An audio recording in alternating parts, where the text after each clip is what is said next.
Thank you very much. Yes, I do indeed work at the Leishman unit, and we do have the most complicated functional patients there, but I have to say we don't have patients with functional cognitive disorder there. That is, I think that there is a sort of dose-response thing going on in terms of the severity. I think that the patients that we see have had a lot of trauma and a lot of stresses in their life, and I just don't see that in the patients with FCD or with pure FCD, which I guess is what we're going to talk about today. Thanks for giving me the opportunity to talk and actually to think about this, because the challenge I had was really to think about what are the psychiatric mimics of FCD, what looks a bit like FCD in psychiatry, what should we sort of be ruling out. Veronica's been very good at showing the red flags for how do we separate dementia from FCD, but actually for us clinicians, how do we separate some of the psychiatric syndromes that we see which have memory complaints, and how do we separate them out? And I guess this is the question, is FCD a separate thing, or can it just be fully explained actually by major mood disorder, ADHD, OCD, and another sort of psychiatric or sleep disturbance going on? And what I propose to do really is just to look superficially, if you like, at the clinical features of each of these conditions and compare them with FCD, and then also just to think a little bit about the underlying mechanisms and just to see if we can see some differences there. So what's the core complaint? As Jeremy and Veronica have pointed out, memory problems. Everyone who's got functional cognitive disorder or who has that diagnosis complains of their memory.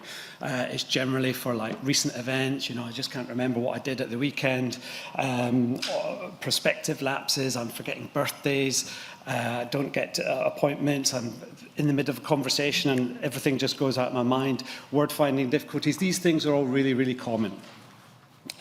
There's this sort of vague thing called brain fog, and Laura McWhirter, who's not here, actually did a nice study looking at what we actually mean by brain fog, or what patients mean, because they bring it to the clinic. Actually, it means a whole bunch of things. It means low mood, it means feeling your concentration's not good, you're losing train of thought. I like to go back in the literature, and I found Charcot used this nice term, obnubilation, which actually means clouding. So it's you can say the summit of the mountain has been obnubilated, a cloud has passed in front of it. I think that actually captures some of the bit that we really want to think about with brain fog. But if ever anyone says brain fog, you have to ask more questions. We've heard about the signs, the inconsistency really, and this is inconsistency across time. Sometimes the patient says the memory is better than others. Obviously, this isn't what you see with dementia. Across tasks, so they're able to answer a question in detail, but you ask them what they did, you know, earlier that day, and they can't say anything about it. They've forgotten. And also, it goes against normal memory function. So they might, on neuropsychological testing, do really well on delayed recall, but badly on immediate recall. We just know that that's not how memory works, and therefore that's the kind of internal inconsistency.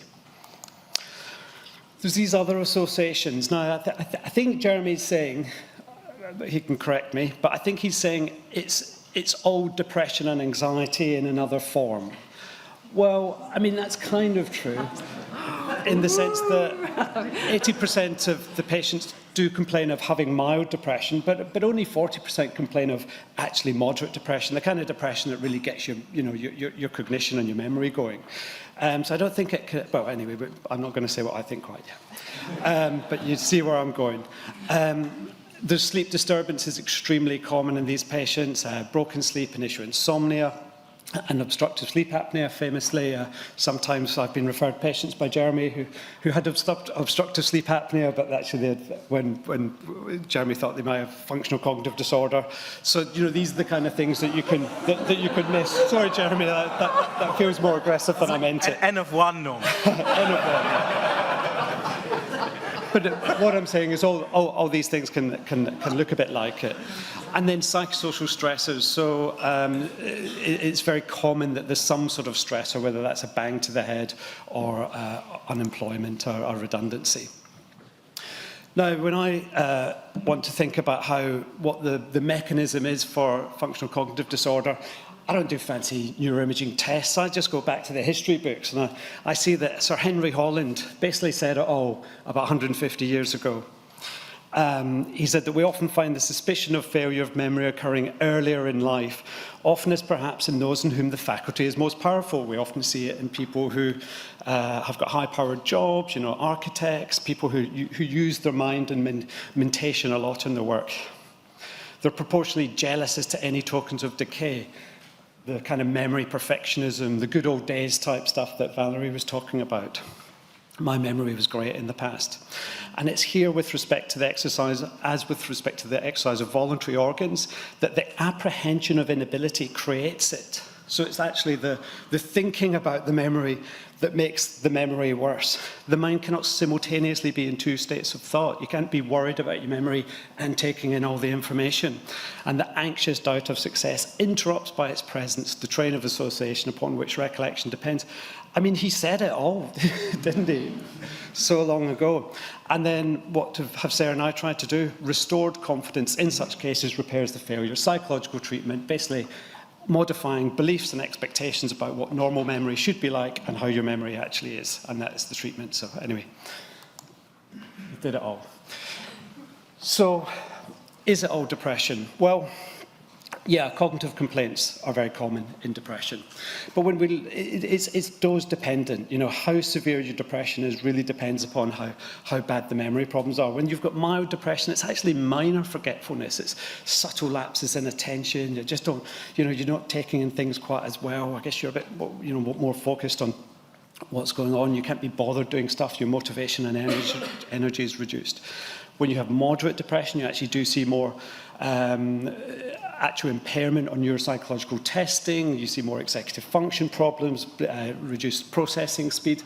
So this is sort of dose dependent. Then with very severe depression, this is sometimes where you see pseudo-dementia, that kind of real bradiphrenia, the slowing down of thoughts, the slowing down, you sort of enter into the mental space. It's like thinking through treacle, it's really slowed down. And they have very, very poor performance on memory. And what do we know about cognitive symptoms in those with depression? Well, it's generally reversible early on. It's one of the symptoms that comes early, but is quite treatable. But actually, with each episode of relapse, the memory difficulties get less and less. They respond less and less well to treatment. And we know also that actually persistence of poor memory and cognition is an indicator of poor treatment response and a predictor of poor occupational functioning.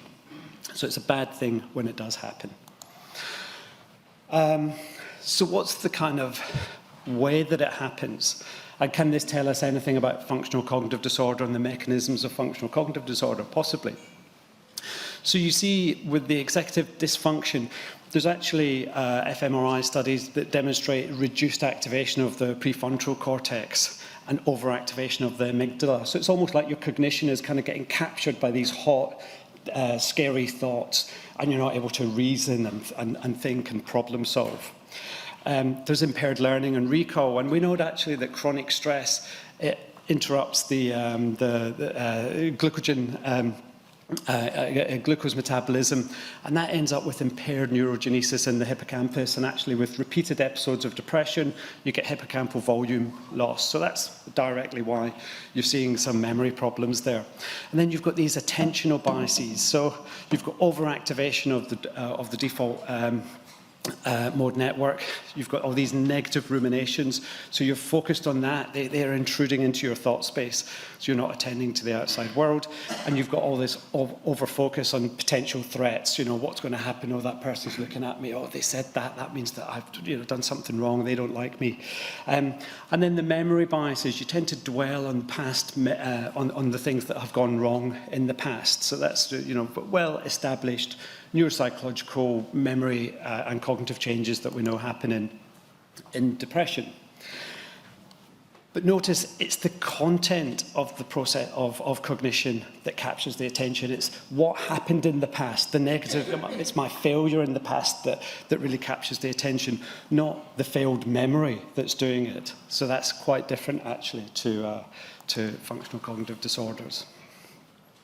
The next condition I sort of think people have suggested could be responsible for the FCD sort of upsurge is ADHD. So we know that this comes on in childhood, although there is kind of increasing recognition in adulthood, and perhaps some masking into adulthood, and then things reveal it. It's a highly heritable condition associated with emotional dysregulation, lots of psychiatric comorbidities, oppositional defiant disorder, etc. in childhood, and relative occupational underachievement. We know that there's some neuropsychological problems also in those with ADHD. So executive dysfunction is quite common. There's procrastination, you don't get going with tasks. Again, you lose sort of conversation, lose track of things mid-conversation or in action. There's an inattention to detail, problems with encoding and working memory. But then on the flip side, there's this kind of ability to kind of totally enter into an activity. It's called flow. And during that, people sort of say, I don't know how long has passed. I've got no idea how long I've been talking, actually, for instance. You've still got 4 minutes. Gosh, only 4. How did that happen? And you can demonstrate this. But again, there is inconsistency actually here. But the inconsistency really is between subjective report of how memory is working and objective neuropsychological function. But actually you see quite a lot of consistency over time in these patients, again, contra FCD. So we know problems with ADHD, there's delayed maturation of the brain. But really the problem is this difficulty not with an attention deficit, it's actually attention allocation. So you've got this kind of problem with ruminations and thoughts, and the default mode network sort of stays active and intrudes into and doesn't really allow you to kind of get into focus to the task positive network to switch that on. And also sort of there's within network connectivity that's decreased in those with ADHD. And this can be improved obviously by dopamine agonists. In ADHD, performance actually improves when you find something more rewarding. It's not quite a flip side, but in FCD, performance declines when a task is more threatening. So it's not quite a sort of flip side, but there's a sort of strange parallel there which isn't the same. In ADHD, attention is diverted by daydreaming. In FCD, the attention is diverted by over-focus on the process of memory, the actual, what's going on, the process of trying to remember things. OCD is an interesting one. We heard that people talk about obsessiveness, that's a feature in those with FCD. And clearly people with OCD do have memory problems. Actually, on neuropsychological testing, it's fairly inconsistent. I won't sort of labour that point. But what's really interesting is, in OCD, I remember this young woman who was getting fired from her job because she kept being late for work, and actually she was driving to work. Every 100 yards she would stop to check the boot of her car because she thought that she may have run somebody over, put them into the boot of the car and then driven on, and she just had to sort of keep checking. Now what's happening with that memory process is that every time you check, actually the memory becomes less vivid and less distinct because you keep doing it again. So there's no sort of unique memory of checking. It's like, well, I checked 50 times, so each episode is less distinct. There's excessive standards for what a good memory should be. So you kind of go, well, my memory's a bit vague on that point, so it's not really a great memory. And because there's this kind of anterior cingulate cortex kind of derived, there's very robust finding, error signal that continues despite you having completed a task. That signal just cannot outweigh this kind of poor, weak memory that you just don't have any reliability in. So whilst memory is doubted in obsessive compulsive disorder, it's the consequences of it being wrong that are the core of the condition. If my memory is wrong in OCD, someone dies.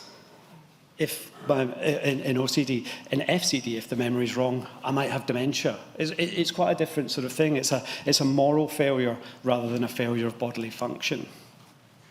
So where am I with this? I think actually I'm kind of there. I think that in major mood disorder, there's a preoccupation with memories of failure, not failure of memory, right? That's the kind of key. This is my pithy summary, by the way, of where we are. In ADHD, the attention is interrupted by daydreaming, not by the process of over-monitoring the attention itself. And in OCD, it's the concern is with the consequences of the memory failure, not with the memory failure itself.